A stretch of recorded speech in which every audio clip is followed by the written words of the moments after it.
Go. Hey everybody. Well, this is John Nadeau here, and in P4 we are doing some wines from again our friends at Andrew Peller Limited. And what we did last month, for those of you who did the No Boats on Sunday, is they were accompanied with the XOXO, and it was kind of the sangria. We're going a little bit more upscale than the sangria this period, but what we're doing is the black Cellar blends. Now, black Cellars, if you're going to notice on the bottle, there's nothing that says VQA here, and that's because these wines are not VQA. 25% of the grapes in these wines are grown and harvested here in Ontario, but the other 75% can come from anywhere in the world where they buy wine in bulk, but from grape producing countries like Spain or Australia or California, and they bring it here in bulk and they blend it. The master winemaker at the winery will blend them and then create what's called an ICB, or an international blend. So these are wines that pretty much anywhere in the world you'd find as table wines, but these are great wines. I happen to know the winemaker. He's terrific. He understands the palate of the Ontario consumer, and he's made these wines maybe a little less dry than some of the others, but these are summer sipping wines, fun wines. A long time ago, I was talking to a winemaker, and he then had me taste his wines, and he said, "John, please do me a favor. Don't over intellectualize these wines. These are not wines to put away, to keep in your wine cellars. These are wines to buy, go home and drink."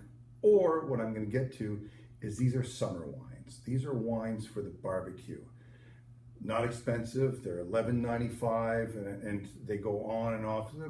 Let's say it's like that $12 range.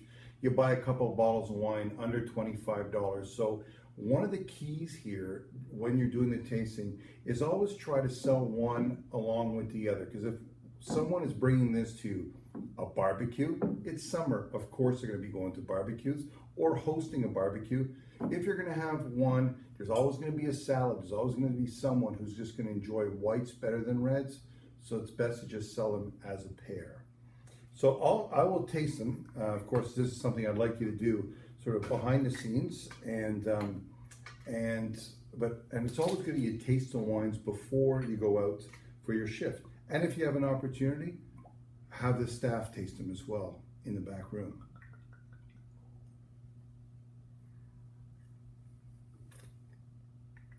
Sauvignon Blanc, nice and crisp. This will go with salads. It's going to go with fish. It's going to go on its own. And it's just going to be a fun wine to have. And serve this nice and cold. So make sure you have it in ice, and not just touching the ice, but sort of submerged in ice. And if you can't do it just on your surface, try to get yourself a nice bucket or something like that, but get it really cold. Now, of course, you're tasting this sometimes together or along with the No Boats on Sunday. So either way, always try to sell the pair. And this is the Merlot. Again, 25% Merlot harvested, grown and harvested in Ontario. And the rest is from imported bulk wine. Hamburger, pizza, ribs. This goes with it all. There's an expression that we use. It's like shooting fish in a barrel, which means it's really easy. You should have no problem selling these wines. They're tasty, they're elegant, they're well priced, and they're made for this market, and they're made for barbecue season. Enjoy, sell well, understand, look at the video on the No Boats on Sunday, understand how they all work together, and how Andrew Peller is one of our great clients, and how proud we are to represent their wines. So, like I said before, enjoy the tasting, sell well, sell a lot, be happy and smile.